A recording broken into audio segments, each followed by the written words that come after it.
내 집 마련을 지금 준비하시는 20, 30대 이제 그 청년분들이, 신혼부부분들이 많으시잖아요. 그래서 제가 조금 현실적인, 현실적인 걸 좀 준비를 해봤어요. 맨날 막 10억, 15억, 20억 이런 막 큰 부동산 얘기 말고, 내가 모은 돈이 한 5천만 원 정도 있어요. 결혼 자금이. 그리고 월 수입은, 한 220에서 한 260만 원 정도? 부부 두 분이 합쳐서? 합쳐서? 합쳐서요. 이게 진짜 현실이거든요.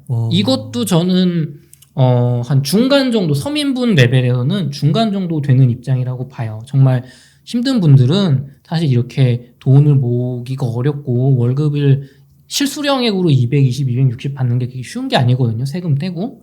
그래서, 정말 우리, 여러분 주변에서 볼 수 있는 분들 입장에서 지금 고민을 많이 되실 거예요. 이렇게 집값이 올랐는데 집을 사야 되냐? 뭐 전월세로 살아야 되는 거 아니냐?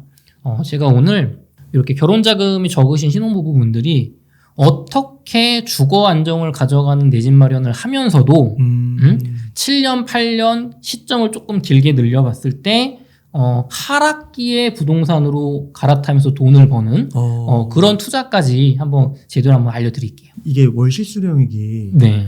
한 가구 소득이 뭐 대략 지금 250만 원인 거잖아요. 네네. 와, 그럼 이거 지금 집값 보면 서울 네. 수도권 근데 지금 집을 소개해 네. 주실 게 서울 수도권인가요? 수도권이죠. 일산역 쪽에. 일산 쪽. 네, 이제 서울은 사실은 빌라는 가능하지만 아파트는 어렵단 말이에요.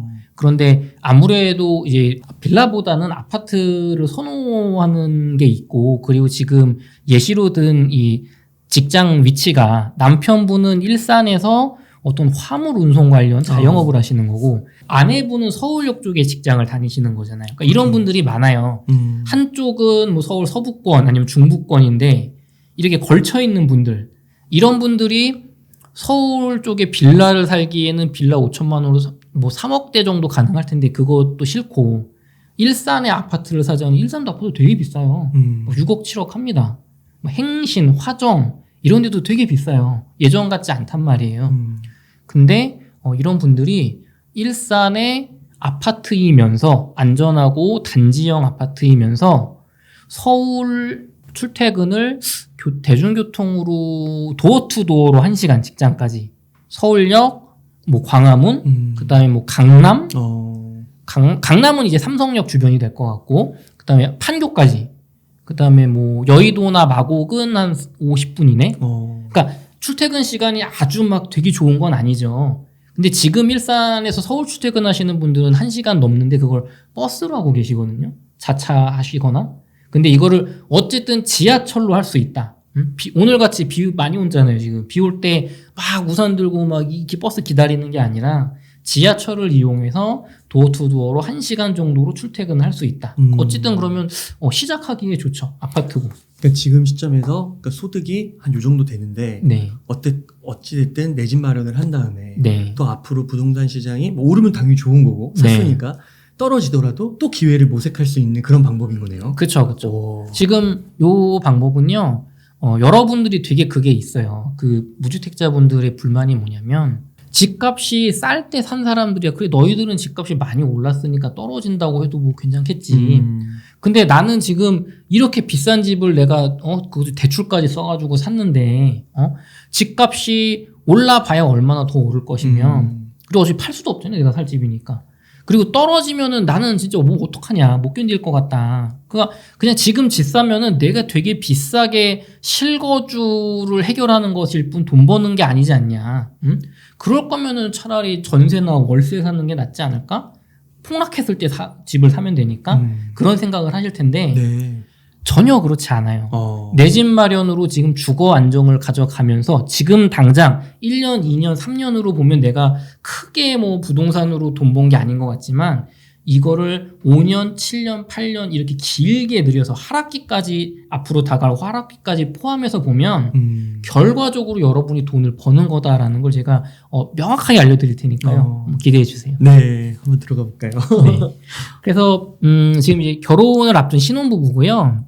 남편분 직장은 일산 어떤 자영업 화물 운송을 하시고, 이제 막 시작해서 뭐 연수입이 뭐 1,000만 원 정도밖에 안 돼요. 그쵸. 지금 이제 막 시작을 했어요. 신혼부부면은 네, 그 실수령액이 뭐 한 50에서 90만 원.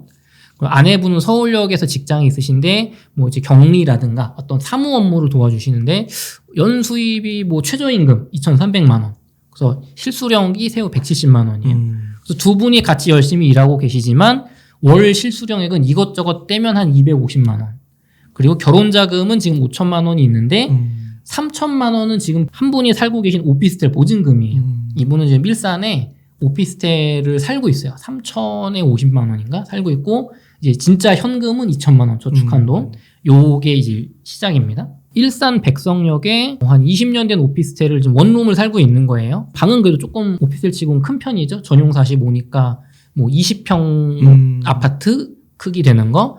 방 하나, 거실 하나, 화장실 하나. 월세 3천에 55만 원을 살고 있는데 어떻게 이분들이 생각을 했냐면 지금 집값이 막 너무 올랐으니까 지금 또 돈도 없는데 뭐 어딜 가냐 우리가 금리도 오른다는데 그냥 여기 월세 신혼이니까 여기서 시작을 하고 남편이 화물 운송한다 그랬잖아요. 이 차량을 하나 사야겠다. 그 일을 남의 거 차 빌려서 하니까 돈이 얼마 안 남으니까 내 차로 해서 이 돈을 많이 벌게 해야겠다 해서 2천만 원 정도 하는 포터를 살 생각을 하고 있어요. 5천만 원 중에 보증금이 3천, 현금은 2천이었잖아요.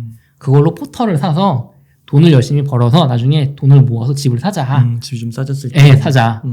저는 이렇게 추천드리고 싶어요. 이거 말고. 이렇게 하지 말고. 이렇게 하지 말고. 여기가 이제 일산역이거든요. 여기가 주염역. 여기가 요 밑에 부분이 우리가 말하는 일산이죠. 일산 신도시. 요 밑에 일산 호수공원 있고. 근데 요 경의중앙선 일산역 위쪽에 보면 일산 1동 뭐 2동이 있는데 여기가 구일산이에요. 그러니까 신도시가 있기 전에 일산. 원래 이렇게 오밀조밀 모여 살던 이쪽이 그러니까 뭔가 이렇게 번듯번듯하게 지금 도로만 보셔도 여기는 막 십자형으로 번듯번듯한데 여기는 이렇게 꾸불꾸불 하잖아요. 약간 언덕도 있고 여기 살짝. 그러니까 주거 여건이 일산 내에서 상대적으로 좋지 않다. 그리고 뭐 외국인 노동자분도 있고 뭐 여기 일산에 많지 않은 빌라들도 많이 있거든요. 이쪽에. 그러다 보니까 가격이 굉장히 저렴한 쪽에 속해요. 이분들이 살고 싶은 거는 이쪽이에요. 일산 3동의 건영 아파트. 이쪽 되게 막 교육도 좋고 막 되게 깨끗하고 좋거든요. 나중에 뭐 재건축도 될 거고. 그래서 가격을 한번 알아봤더니 24평이 막 6억 해요. 33평이 7억 5천. 5천만 원인데 무슨 이런 집을 사요? 말이 안 되잖아요. 여기 이제 포기를 했어요. 그럼 여기서 저는 아까 그 오피스텔을 들어가서 사시는 게 아니라 일산역 북쪽에 보면 에이스 아파트 10차 그리고 그 옆에 뭐 11차 이런 아파트들이 있어요. 이 옆에 비슷비슷한 아파트들이 있거든요. 이쪽 아파트가 지금 굉장히 저렴합니다. 24평이 2억 7천, 33평이 3억 5천이면 살 수가 있어요. 그리고 놀라운 거는 전세 가격이 거의 85에서 90%. 그래요? 매매가가 2억 7천이면 전세가가 지금 막 2억 5천 나오거든요. 2억 4천. 그러니까 여기는 전에 제가 지난 시간에 실거주 같이 뭐 전세 같이 말씀드렸죠. 여기는 별로 이렇게 사람들이 기대를 안 하는 거예요. 미래에 대한 기대가 네, 여기는 뭐 그냥 실거주 하는 데고 돈 좀 벌면 밑으로 가는 게 좋지. 그러니까 이게 정말 실거주 가치이기 때문에 떨어질 폭이 없습니다. 떨어질 폭이 정말 적은 거예요. 여긴 진짜 뭐 떨어질 게 뭐 5천 단위도 진짜 쉽지 않을 거예요. 만약 전세가율이 90이면 떨어진다면 95% 뭐 이렇게 되는 거니까 5% 차이 나는 거잖아요. 그렇죠. 물론 거의 뭐 없네요. 진짜. 여기 공급 폭탄이 터지거나 경제가 정말 안 좋으면 여기 전세가도 매매가랑 같이 내려갈 수는 있겠지만 지금 여러분이 생각하는 막 억 단위의 하락은 절대 나올 수는 없습니다. 이 지역은. 그래서 요 아파트를 추천드리고 싶은데 여기를 근데 우리 돈이 5천인데 이걸 살 수가 있어요? 그리고 우리 저 자동차 포터도 사야 된단 말이에요. 그 남편이 일을 해야 되니까. 그래서 어떻게 제가 만들어 봤냐면 디딤돌 대출이라는 게 있어요. 정부에서 보증을 서준 되게 좋은 대출 제도인데 요즘 막 금리 막 7% 8% 간다고 막 맨날 그러잖아요. 이제 그거는 상단 금리고 시중은행에서 정말 신용이 안 좋을 때 그렇게 빌리는 거고 실제로는 한 대출 금리가 4%에서 한 5%대 정도 나오거든요. 주택담보대출이. 근데 이거는요 2.45%. 절반이네. 2.45%. 우리나라에서 제일 싼 주택담보대출. 그리고 고정금리입니다. 영원히 2.45%. 그래서 LTV 70%에서 대출 금액이 1억 9천 정도가 나와요. 그리고 30년이고 체증식 상환이라는 게 이거 제가 조금 이따 알려드릴게요. 연소득 금액 3천만 원, 주택 가격 2억 7천만 원, 그리고 신용대출 3천만 원을 받았다고 가정을 한 거예요. 2억 7천짜리를 사야 되는데 우리가 돈이 5천밖에 없잖아요. 그럼 2억 2천이 필요하잖아요. 그래서 주택담보대출이 1억 9천 나오고 신용대출이 3천에서 2억 2천을 맞췄다라고 가정을 하는 건데, 올해 하반기에 윤석열 정부에서 어떤 발표를 했냐면 올해 하반기 중에 생애 최초의 집을 마련하시는 분들은 LTV를 80%로 올려주겠다. 그러면은 이 집에서 2억 2천이 나오겠네요. 그쵸? 2억 2,500. 2억 2,500 정도 나오나요? 그쵸? 그리고 이 대출 기간을 40년, 50년으로 늘려주겠다. 2억 2천 나오네요. 2억 2천. 2억 2천. 그러면 이 신용대출을 안 쓰셔도 되는 거예요. 그러네요. 그러니까 올해 하반기에 그렇게 된다고 해요. 그리고 지금 살려고 하시면 신용대출에서 이용할 수가 있고. 그래서 이렇게 하면 체증식 대출이라는 건요, 처음엔 적게 갚고 시간이 지날수록 조금씩 돈을 더 많이 갚는 거예요.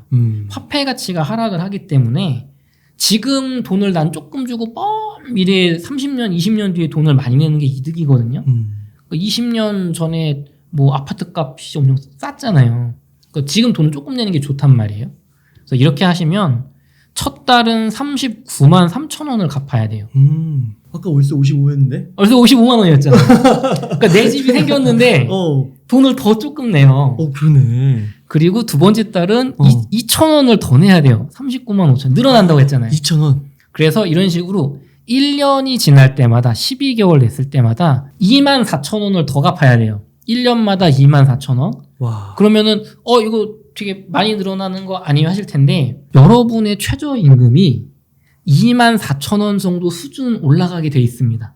당연히 오르겠죠. 그 정도는 올라요. 1년에 24만 원 연봉은 올라요. 그러니까 이 부담이 쭉 가는 거예요. 그래서 5년, 60개월 되면 한 달에 52만 원, 한 12만 원 정도 늘어나는 거죠. 그러니까 여러분이 지금 되게 적게 이 정도면은 뭐 웬만한 월세나 뭐 전세 자금 대출보다 싸잖아요.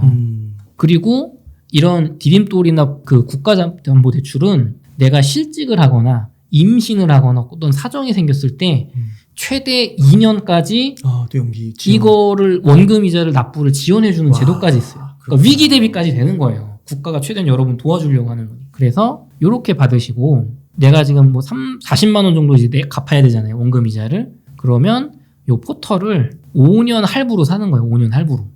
5년 할부로 사면 한 달에 5만 원씩 갚아야 되거든요. 그럼 합치면 한 45만 원 정도가 월 나가는 지출이 되잖아요. 주거비 플러스 차량비. 근데 아까 우리는 3천에 55만 원 원룸이었잖아요. 근데 여기는 방 3개, 화장실 하나 24면 집도 더 크단 말이에요. 아파트고. 요렇게 세팅을 하시면 좋을 것 같고요. 여기 또 호재도 있어요. 호재도. 네. 여기가 어떤 호재가 있냐면, 제가 지난번에 나와서 막 확정된 호재가 중요하다 이런 얘기 되게 많이 했잖아요. 앞으로 그 벽산 아파트 얘기하면서 앞으로 확실하게 좋아질 호재가 있으면 남들보다 덜 떨어지고, 남들보다 하락기 때 조금 덜 떨어지고 상승기 때 더 오른다. 여기 무슨 호재가 있냐면, 여기가 지금은 경의중앙선만 있기 때문에 경의중앙선은 별로 안 좋아요. 지하철 자주도 안 오고, 뭐 하여튼 별로 실용성이 좀 떨어지는 지하철이 있어서 그렇게 사람들이 선호를 하질 않았는데, 서해선이라는 원종역 이쪽에서 뭐 김포공항까지 연장하고 그거를 대구까지 연장하고 일산역까지 연장하는 경전철 사업이 지금 하고 있는데요. 이게 완공이 언제냐면 완공이 2023년 1월입니다. 진짜요? 몇 달 안 남았어요. 내년 뭐 이제 봄이면, 뭐 겨울 봄이면 좀 연기된다고 해도 내년 봄이면 되겠죠. 그래서 이제 몇 달 뒤면 이게 완공이 돼요. 일산까지. 그러면 일산역에서 대곡역을, 이게 경전철이가 빨리 간단 말이에요. 뭐 한 10분 이내로 가요. 김포공항까지 20분인가 걸렸던 것 같아요, 제 기억에. 그럼 대곡역까지 뭐 한 10분 걸린다고 하면, 대곡역이 무슨 역입니까? 여기 GTX 들어오고. GTX 역이잖아요. GTX. 2024년 6월에 개통한다는 GTX 역입니다. 여기 대곡역이. 와. 그럼 대곡역에 가서 한 10분도 안 걸릴 거예요. 지하철로 한 10분이면 서울역을 가요. 와이프분 직장이 서울역 근처라고 했잖아요. 뭐 시청 쪽. 그 다음에 뭐 IT 판교 일자리 성남역도 갈 수 있습니다. 여기까지도 한 20분이면 가요. 삼성역은 여기는 오래 걸린대요. 여기는 역을 쓰지 않고 28년까지 그냥 지나간다고 해요. 하지만 28년이지만 강남까지도 갈 수 있게 된다. 24년이면 GTX까지 된다. 그러니까 23년 초면은 서해선이 뚫리고, 그렇죠? 24년이면 GTX A가 뚫리잖아요. 2년이면 되는 거예요. 불과 2년이면. 그래서 이쪽 서울역 쪽 도심권이나 강남 쪽 IT 판교 일자리 출근뿐만 아니라 서해선을 타고 김포공항에 가시면 여기서 마곡에 일자리 꽤 많이 있거든요. 그래서 여기 김포공항에서 9호선 타고 마곡에 갈 수 있고 9호선 급행 타고 여의도까지도 갈 수는 있습니다. 그러니까 여기가 우리가 좋아하는 어떤 서울이나 강남, 도심, 뭐 여의도, 마곡, 판교 이런 일자리를 30-40분 만에 갈 수 있는 그런 좋은 지역은 아니에요. 일산역까지도 여기가 거리가 아파트에서 역까지 걸어서 한 15분은 걸린단 말이에요. 그쵸? 그리고 일산역에서 서해선 타고 뭐 갈아타고 뭐 이것저것 타면 주요 일자리들 가는데 1시간은 걸릴 것 같아요, 제 생각에. 그래서 여기가 도어투도어로 1시간 정도지만 어쨌든 주요 일자리를 1시간 내로 다 가서 출퇴근이 아주 좋진 않지만 지하철로 가능하다. 지금 일산 분들은 막 그 3호선으로 1시간 넘게 다니시거나 빨간 버스 엄청 기다리시거든요. 이거 되게 막혀요, 출퇴근 시간에.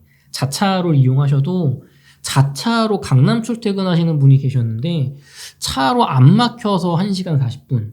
좀 막히는 날은 왕복 2시간 뭐 반 이렇게 걸리셨거든요. 지하철로 이렇게 도어투도어로 1시간이 된다는 건 일산에서 굉장히 출퇴근이 여건이 좋아지는 거예요. 일산역 요 주변이.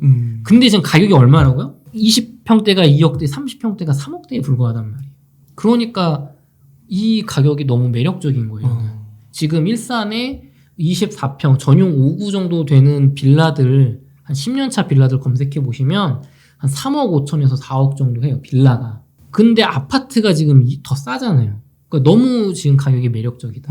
그럼 이제 그런 생각을 하실 수가 있을 것 같아요. 나는 저기 가격이 싼 이유가 다 있는 거 아니냐. 살기 안 좋고 집값 안 오르니까 그런 거 아니냐. 지금 저런 데 샀다가 상승기에 와도 안 오르고 하락기 때 뭐 별로 안 떨어진다고 하신 건 이해가 됩니다. 전세가가 높으니까. 하지만 저기는 뭐 1기 신도시 재건축 이슈가 있는 것도 아니고 상승기 때 별로 안 오르는데 저기 괜히 샀다가 나중에 뭐 집값 안 오르는데 물리는 거 아니에요. 그러니까 싸겠죠. 남들이 안 사고. 이런 생각 하실 수 있잖아요. 제가 그걸 깨드릴게요. 과거 역사 사례로. 네. 우리가 살고 싶은 데는 건영 오차예요. 그쵸? 여기 진짜 일산 신도시 살기 좋고 반듯하고 평지고 여기는 6억인데 여기 비싸서 못 가잖아요. 지금 가격 차이가 3.3억에서 4억 차이가 나죠. 내가 이 상급지 개념으로 보세요. 네. 나는 지금 현실적으로 여기는 들어갈 수가 있는데 이쪽에서 살고 싶어요. 근데 여기는 지금 돈이 너무 많이 차이가 나서 못 가요. 그러면 이게 지금 하락기가 오면 가격 차이가 어떻게 되냐면 이게 과거 2006년 데이터입니다. 네. 2006년 참여정부 시기 때 집값 폭등했을 때 여기가 건영 아파트예요. 우리가 말하는 아까 건영 5차 일산역에 2006년 10월 제일 꼭지일 때 5억 3천만 원이었어요. 건영 아파트 33평이. 네. 반면에 에이스 아파트는 2006년 9월에 33평이 1억 9천만 원이었어요. 여기 옆에 이거군요. 네네. 옆에. 그쵸. 그러면 내가 에이스 아파트 말고 건영에서 살고 싶은데 여기서 일로 이사 가려면 비용이 얼마가 필요했죠? 3억 4천. 그렇죠. 5억 3천에서 1억 9천 빼니까. 그렇죠. 상승장에서 같은 평수의 상급지로 이동하려면 3억 4천이 필요했어요. 지금도 막 2억 6천, 뭐 3억 4억 필요하잖아요. 그러니까 2006년이 그쵸. 네. 고점이 거의 고점. 고점이었죠. 그쵸? 그러면 이게 대세 하락장이 와서 2013년 여름이 됐을 때 가격이 양쪽이 많이 빠졌을 때 어떻게 되냐? 건영 아파트는 5억 3천 하던 게 2억 9천 8백. 와. 그쵸? 요거는 제가 1층이라서 제외했어요. 2억 5천은 1층이라서 제외했어요. 중간 평수 로열층 정도 되는 게 2억 9천 8백으로 빠졌고 에이스 아파트는 1억 9천 하던 게 1억 8천 7백. 300 빠졌네. 얘는 안 빠져요. 왜 별로 안 올랐으니까. 그리고 얘는 전세가가 받쳐주잖아요. 와. 여기는 호재가 없단 말이에요. 그러니까 가격 차이가 3억 4천 필요하던 게 1억 2천만 있으면 상급지로 점프업할 수 있죠. 그러면은 지금 가격 차이가 4억이 난단 말이에요. 지금 2021년 고점이 7억 6천, 3억 5천이니까 지금 22년도 마찬가지예요. 아까 봤잖아요. 지금 33평이 4억, 24평이 3.4억이에요. 그럼 여기에 들어가셔서 지금 우리가 실수령을 250 정도 받아요. 주택담보대출 50만 원, 포털부금 5만 원에서 55만 원 갚죠. 그다음에 필수 생활비도 있을 거 아니에요. 그럼 대출 더하면 필수 생활비 담보대출 이자 하면 155만 원이 나가요. 그럼 월 한 70에서 110만 원 저축이 가능하다. 그런데 아이도 나갈 거 아닙니까? 우리가 살다 보면 자녀 계획도 있으실 거고 또 좋은 점은 남편분이 이제 자리를 아직 못 잡고 이제 막 시작해서 또 남의 차 빌려서 하니까 월 수입이 막 50만 원, 90만 원인 거지. 이 포털을 사서 어느 정도 열심히 사시면 그래도 한 200만 원 정도 최저임금 정도는 기대할 수가 있잖아요. 아직 젊으시니까. 그러면 남편분 수입이 200만 원으로 늘어난다고 하면 월 저축액이 200 정도는 저축이 가능하다. 더 한 300도 가능한데 자녀를 낳으실 거고 교육비가 늘어날 거기 때문에 그런 걸 고려해서 여유롭게 잡는 거예요. 그러면 1년에 2,400만 원씩 7년을 저축하면 1억 7천이 되거든요. 그렇죠? 희망을 잃지 마시고 우리 넓은 집 24평 집에서 일단 우리 집 샀어. 출퇴근도 가능하고 뭔가 잘 될 것 같아. 열심히 사시면서 저축을 하시면 너무 빡세게 저축하는 것도 아니잖아요. 이렇게 저축해서 1억 7천 정도를 저축을 해두시면 이상한 데 투자하지 마고 주식하지 마시고 그러면 하락기 때 일산 건영 아파트로 이 돈으로 점프업 할 수 있는 거예요. 우리가 살고 싶은 아파트 지금은 못 가지만 하락기 때 저렴한 가격으로 이동을 하실 수 있고 야. 상승기 때 일산 건영이 더 많이 오를 거잖아요. 그럼 그때 그걸 팔고 뭐 서울 쪽으로 이동을 하시든 뭐 더 큰 평수 30평대로 이동을 하시든 할 수 있는 거예요. 이게 어떤 개념이냐면요. 짜잔. 제가 요 스프링을 가져와 봤어요. 애들 갖고 노는 거. 이게 녹색이 가격이 싼 아파트. 여기 빨간색이 가격이 비싼 아파트예요. 여기가 뭐 압구정 현대 되겠죠. 여기가 지금 에이스 아파트 정도 되겠죠. 일산 건영은 한 요 중간쯤 있을 것 같아요. 이게 가격이 집값 하락기 때는요. 이렇게 붙어요. 스프링들이. 그러니까 상급지와 하급지 가격이 붙는단 말이에요. 그러니까 요 가격 차이가 뭐 1억 5천에 불과한 거고 여기 한번 땡겨봐 주실래요? 지금 이렇게 집값이 늘어났잖아요. 상승했잖아요. 머리가 갔잖아요. 그러니까 여기서 이쪽에 이동하는 비용이 4억이 된 거죠. 4억이 된 거예요. 그러면은 하락기가 오면 이렇게 붙거든요. 요것도 붙나요? 지금은 여기 압구정 현대가 별로 안 떨어지고 있죠. 얘네들만 이렇게 붙고 있잖아요. 상대적으로. 그러니까 지금 여러분이 그 동탄 같은 데 가보시면 동탄의 대장 아파트만 15억 하던 13억 하던 것들이 막 10억 이렇게 떨어졌어요. 근데 그쪽에 뭐 한 7억 정도 하던 거, 7, 8억 하던 거는 한 1억 정도밖에 안 떨어졌어요. 그러니까 센 놈은 3억 떨어졌는데 그렇구나. 실거주형은 1억밖에 안 떨어졌거든요. 그러니까 이게 그쪽에서 지금 벌어지는 일이죠. 그러니까 이런 식으로 이렇게 여러분이 직관적으로 상승기 때 상급지나 넓은 평수로 가는 돈이 많이 들어요.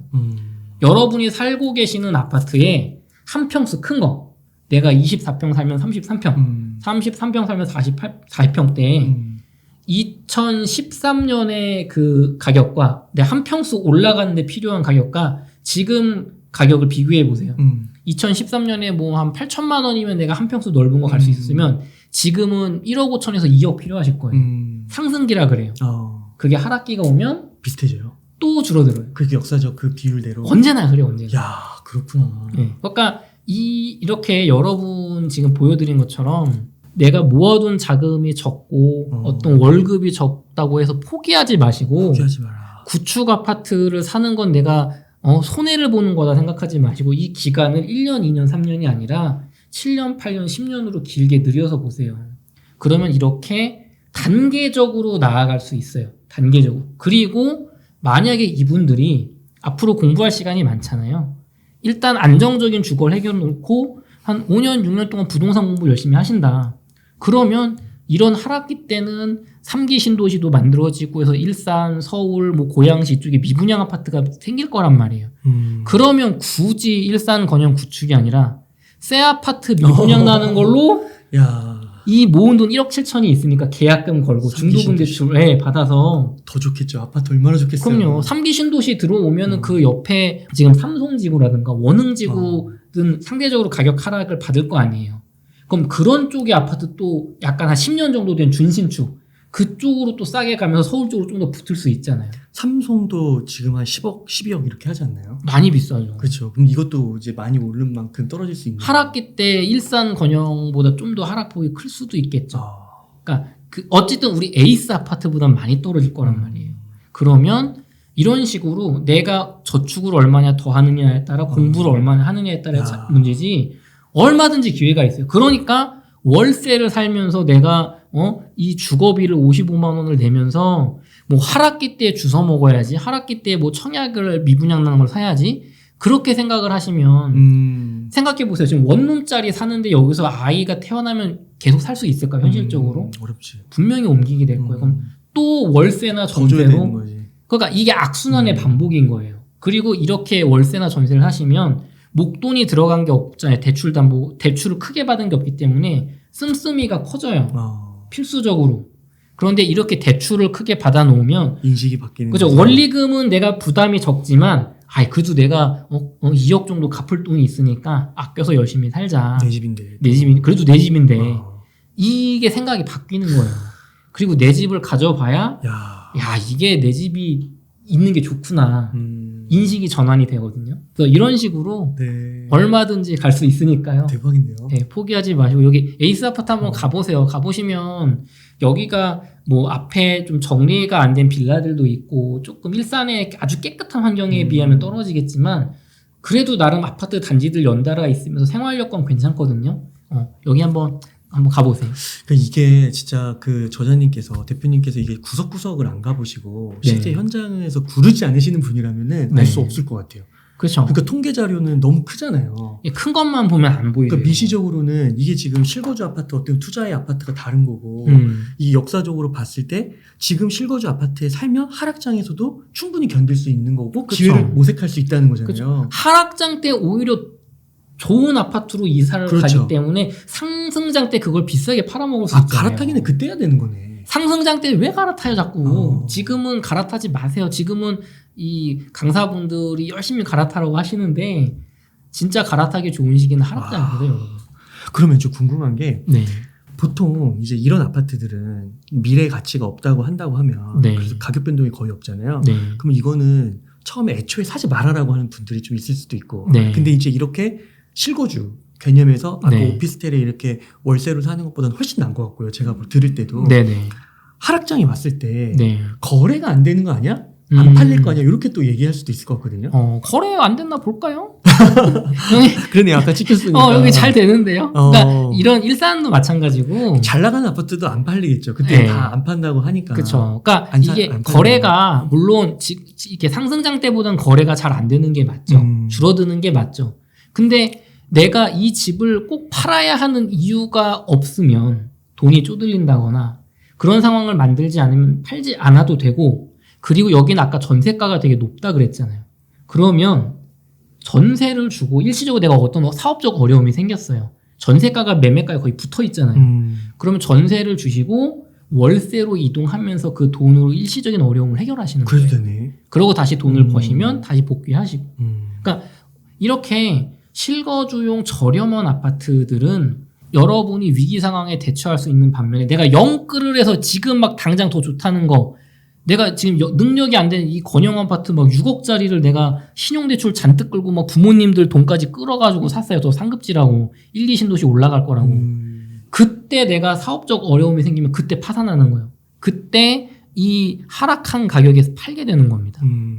그러니까 이런 상황을 만들지 말고 그러니까 내가 위험은 최대한으로 줄이고 얻을 수 있는 수익을 고수익을 노리지 말고 중간 수익을 노리는 거예요. 그러니까 내가 이게 욕심을 버리는 거예요.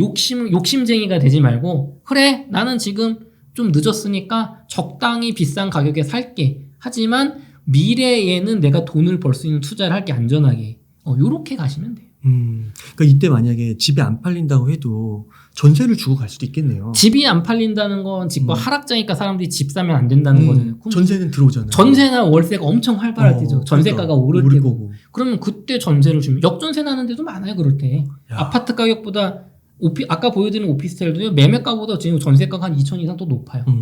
이게 이제 너무나 이런 분위기 속에서 또 과거를 모르고 이러면 이 분위기에 압도돼가지고요. 희망이 물론 이렇게 있는데도 이 희망을 모른 채 하루하루 낙담하면서 할 수 있잖아요. 그렇죠. 악순환의 굴레로 들어갈 수도 있는 거예요. 그렇죠. 야, 굉장히 좋은 구원의 손길을 주신 게 아닌가. 고정금리 2.4%대 금리는요. 역사적으로 대한민국 역사상 가장 낮은 금리예요. 예전에 15년 전에 대출 금리가 한 7, 8% 했거든요. 지금 막 6, 7% 막 한다고 하잖아요. 그리고 막 미국도 예전에 막 7, 80년에 스태그플레이션 할 때 막 기준금리 22% 그랬어요. 그러니까 지금 여러분이 느끼는 막 2%, 3% 금리는 글쎄요, 앞으로 다시 오겠지만 쉽게 계속 상승 기조로 가면 쉽게 오지 않을 저렴한 금리란 말이에요. 고정이고. 네. 이렇게 저렴하게 돈을 빌릴 수 있는 시기가 흔치 않기 때문에 정말 이게 서민분들은 디딤돌 대출 요거 이용하셔서 웬만하면 저는 내 집 마련하셨으면 좋겠습니다. 네. 또 그 첫 댓글에 네. 그 대표님 그 유튜브 네. 링크 걸겠습니다. 그래서 이렇게 네. 실시간으로 네네. 어느 정도 이렇게 정기적으로 또 방송해 주시면 너무 좋을 것 같아요. 좀 자주 나와서 네. 그 웅달님하고 같이 뭔가 이렇게 좀 실질적인 거, 여러분한테 와닿는 거 방송해드릴 수 있도록 할게요. 네, 감사합니다.